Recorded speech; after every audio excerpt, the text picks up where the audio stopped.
संसद में सचिन तेंदुलकर और रेखा की गैर हाजिरी पर सवाल उठ गए।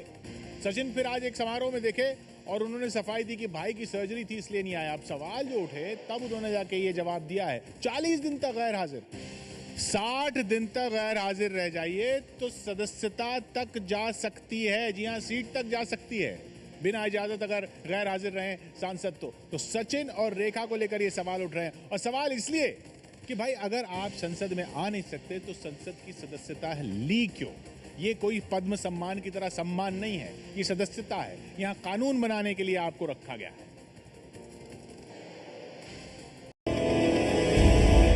सचिन तेंदुलकर एब्सेंट, रेखा एब्सेंट।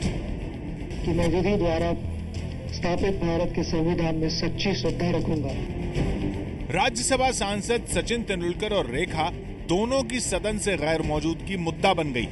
नवंबर में क्रिकेट से संन्यास ले चुके सचिन तेंदुलकर इस साल संसद के किसी भी सत्र में मौजूद नहीं थे। सचिन बिना जानकारी दिए करीब 40 दिन तक सदन से गैर हाजिर रहे।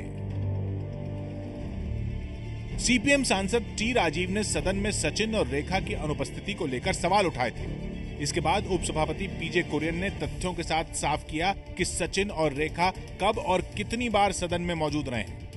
The absence of Sri Tendulkar is around 40 days at present. The absence of Mrs. Rekha is less than that. In both these cases, there has been no violation of the constitutional provisions.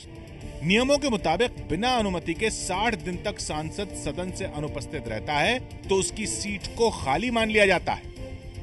नियमों का उल्लंघन तो नहीं हुआ है, लेकिन यह आंकड़ा हर किसी को हैरान कर रहा है कि सचिन अब तक सिर्फ 3 दिन ही सदन में मौजूद रहे हैं, जबकि रेखा सिर्फ 7 दिन सदन में उपस्थित हुई हैं। संसद में सेलिब्रिटी चेहरों की मौजूदगी हमेशा सवालों के घेरे में रही है, लेकिन सचिन का प्रदर्शन सबसे ज्यादा खराब माना जा रहा है। तमाम पार्टियों के सांसदों ने सचिन और रेखा की गैर मौजूदगी पर सवाल उठाए हैं। अगर उनका नई रुचि है संसद के कार्यक्रमों में और पार्टिसिपेशन में, और उन पर समय भी नहीं है पार्लियामेंट के लिए, तो वो अपना इस्तीफा दे दें। कोई दूसरे ऐसे इफेक्टिव और एक्टिव आदमी आए जो सदन के कार्रवाई का हिस्सा बने। क्या कभी उन्होंने अपनी फिल्म की शूटिंग हो, मैच हो, प्रैक्टिस हो, सिनेमा हो छोड़ा क्या? बीमार रहे हो तो मैं समझ सकता हूँ कि शायद नहीं गए हो या प्रैक्टिस नहीं किया हो, खेला ना हो।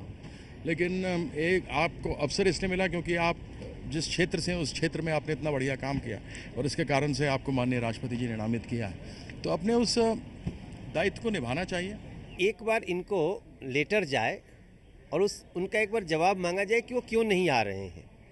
मुझे लगता है कि इन लोगों को पता ही नहीं होगा कि यहाँ उपस्थिति जरूरी है और जो उनको दायित्व दिया गया है उससे देश के बहुत लोगों का वो भला कर सकते हैं।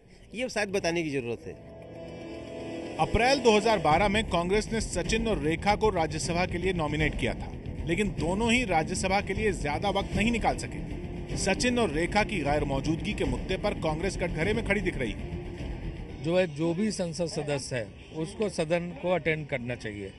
दोनों हाउसेस के जो सदस्य हैं उनको आना चाहिए, लेकिन किसी भी सदस्य को आप बलपूर्वक अटेंड नहीं करा सकते हैं। जहाँ तक रेखा और सचिन तेंदुलकर का सवाल है, पिछले सारे सत्रों में आए हैं, भले एक दिन के लिए आए, और जो 60 दिन की फॉर्मेलिटी होती है उसको भी पूरा करते हैं। 60 सिटिंग्स के पहले उनको सिग्नेचर कर। आपको याद दिला दें कि राज्यसभा सांसद की जिम्मेदारी के सवाल पर सचिन ने यही कहा था कि उनकी पहली प्राथमिकता क्रिकेट होगी। लेकिन साल 2009 में नॉमिनेट होकर राज्यसभा पहुंचने वाले सेलिब्रिटी जावेद अख्तर का रिकॉर्ड अच्छा है। आंकड़ों के मुताबिक जावेद अख्तर की सदन में औसत उपस्थिति 54% रही है। सेलिब्रिटी होने के बावजूद संसद को गंभीरता से लेने वाले जावेद अख्तर ने साफ कर दिया है कि ट्रॉफी और सांसद की जिम्मेदारी में बड़ा फर्क होता है।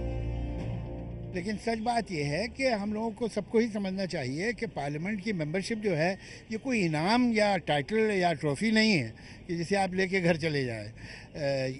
मेंबरशिप जो है वो रिस्पॉन्सिबिलिटी भी है और प्रिविलेज भी है, और आना चाहिए। जो भी मेंबर बना है उसको आना चाहिए। 250 सांसदों वाली राज्यसभा में 12 सदस्य राष्ट्रपति द्वारा नॉमिनेट किए जाते हैं। ये वो लोग होते हैं जो कला, समाज कल्याण, विज्ञान और साहित्य जैसे क्षेत्र में विशेष जानकारी और व्यावहारिक अनुभव रखते हों। बड़ी बात यह है कि बतौर क्रिकेटर नॉमिनेट होकर राज्यसभा पहुंचने वालों में भी सचिन अकेले ही थे। मकसद ये था कि अलग अलग क्षेत्रों के ये जानकार लोग देश के लिए कानून बनाने की प्रक्रिया का हिस्सा बने। अपने अनुभव और जानकारियों की बदौलत संसद की कार्यवाही और कामकाज के दौरान बड़ी भूमिका निभा सके। संसद में गैर मौजूदगी को लेकर सचिन और रेखा सवालों के घेरे में। इस बीच सचिन ने ग्लासगो कॉमनवेल्थ गेम्स के खिलाड़ियों के सम्मान समारोह में भाषण देते हुए सदन में मौजूद न रह पाने की वजह साफ कर दी है। My absence in Delhi has been discussed rather bit too much. I don't mean to disrespect any institution or any individual. When I got back from England and I had planned to be here in Delhi,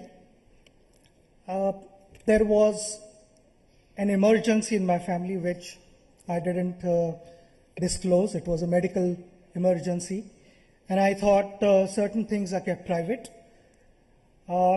But just to let you know that my absence in Delhi was because my elder brother Ajit had to undergo a bypass surgery, and I had to be by his side.